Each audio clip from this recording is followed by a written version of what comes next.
I want to know, for you guys, both being around for a while, one of the things I want to start with was what's the best PR pitch you've ever given or received? What has stood out over the years to you guys as far as a great story that got pitched?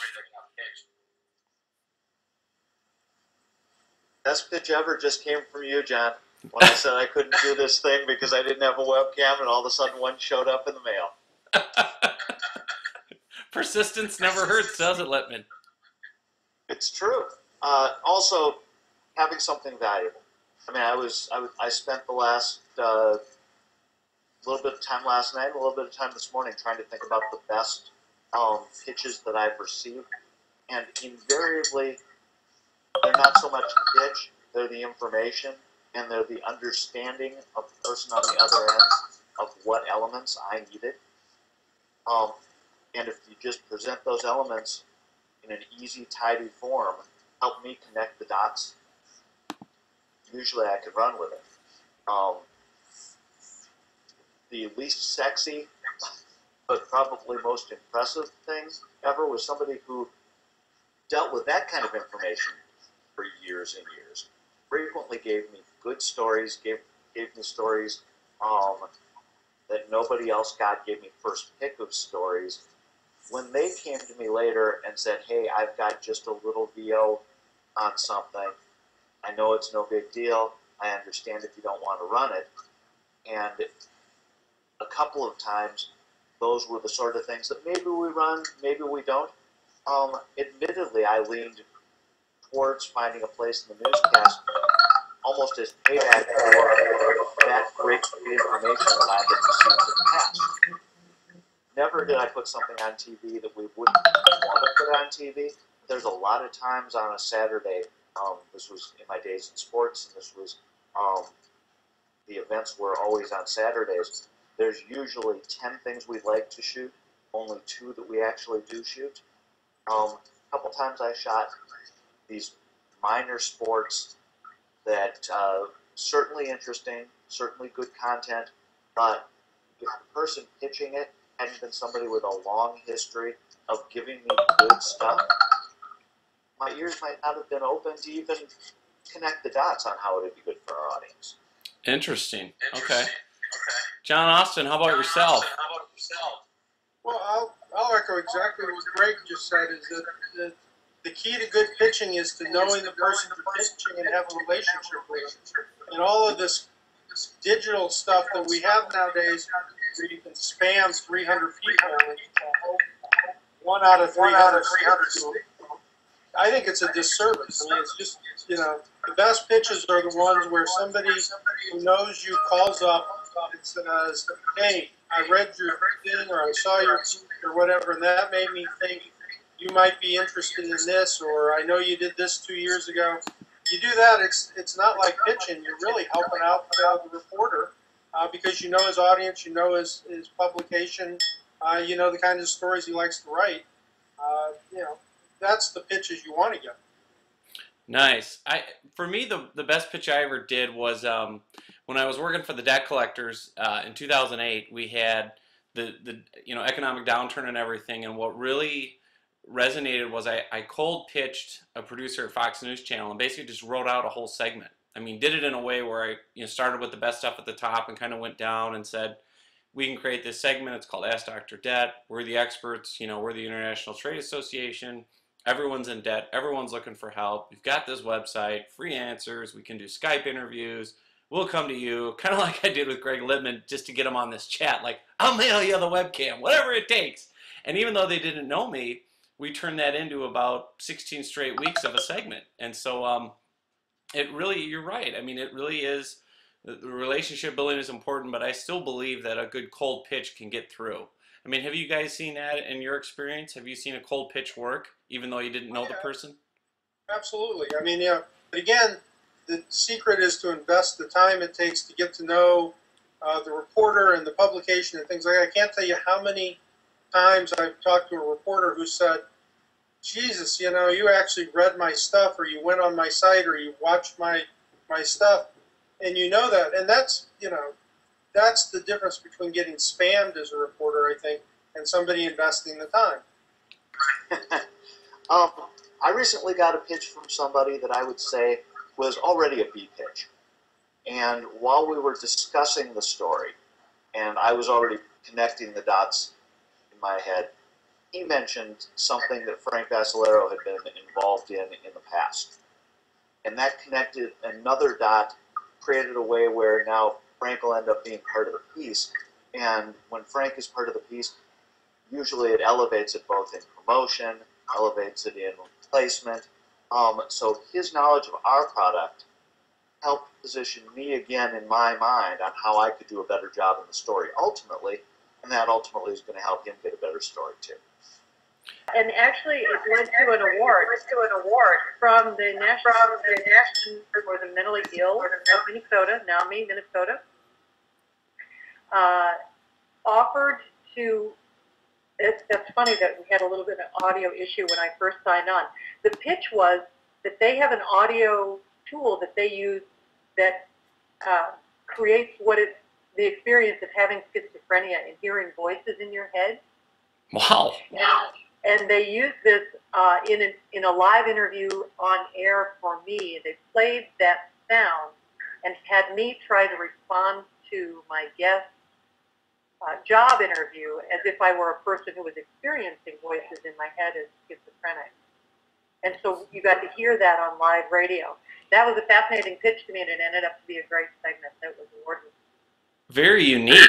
I mean, that's not something that comes across a talk radio producer's desk every morning, is it? Yeah, well, I was fascinated by it. Their timing was such that and this is terrible, but I can't remember it was the woman who drowned her 5 children in the bathtub. Yeah. And so the story of mental illness in the news and the intersection of mental health and crime, it was really big. And people were trying to decide what is the McNaughton Law measure for criminal insanity and so on. And so NAMI said, hey, do we really even know everything we need to know about mental illness to begin with? And they had this tool, and so it was very timely and really striking. Okay, nice. Now, next question I wanted to ask, let me see who I need to mute. Okay, thanks. Next question I wanted to ask, the Occupy Wall Street movement. I want to get your view on that in a couple areas, you guys. A, do you think it's going to last? And B, what role do you think the media is going to have in making it last or making it go away? Curious what your thoughts are on this. Well, you guys all know the media better than I do, but the media needs new stuff. So the protests as it stands right now, how many times can you go out to the plaza and cover the protesters? So they're going to have to, whether they realize it or not, escalate. They're going to have to do something more provocative, more challenging, more attention-getting. And at some point, that's going to coincide with,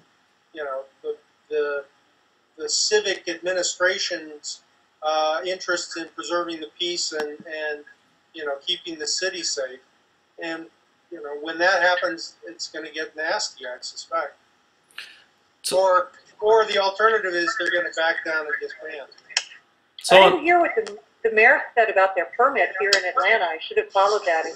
Their permit was expiring at 5 o'clock last night. I didn't hear the latest this morning, but I know that one of the meetings broke up because it became political. Wow. They couldn't agree within themselves, within their own movement, what they stood for. So it busted up. So I think it's short-lived because they don't. What's the passion? What's really driving it? You can't. An agenda is not that you're against something. You have to actually have some sort of a policy or a plan or something to keep people engaged, I think. And by the way, that would count as escalating. When John mentioned escalating, and he's absolutely right, that we do need things to cover. And once things stagnate, then just saying day 14 of something is, what's the news in that other than that one line? But escalating could potentially be violence or something like that. Escalating could also be announcing a unified set of demands or views or something like that. Now, that would also only get a day or two of coverage. But to me, that would actually count on the list of ways of escalating. That's my question is, it almost seems like these guys have to do two things. One, they have to up the ante. They've got to give the media something new to cover. And two, it seems like, you know, this movement has spread out so much. You've got 900 plus cities around the world doing some kind of Occupy, but there's no unified leadership. There's no one clear-cut demand. You know, like with the nurses, with MNA, we've been ahead of this in the sense in 2010 we came out in favor of this financial transaction tax for Wall Street. So we've been pushing that as the solution, you know.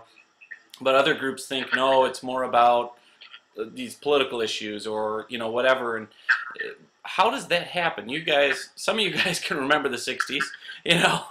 how did things, you know, civil rights, whatever social issues, how do those get a leader? Is it organic? Is it somebody just takes the reins? How does it happen? How will Occupy find its leader and its voice? Well, it may not. I mean, you know, the left is notoriously disorganized. And as a guy who does remember the 60s all too well, parts of it at least, you know,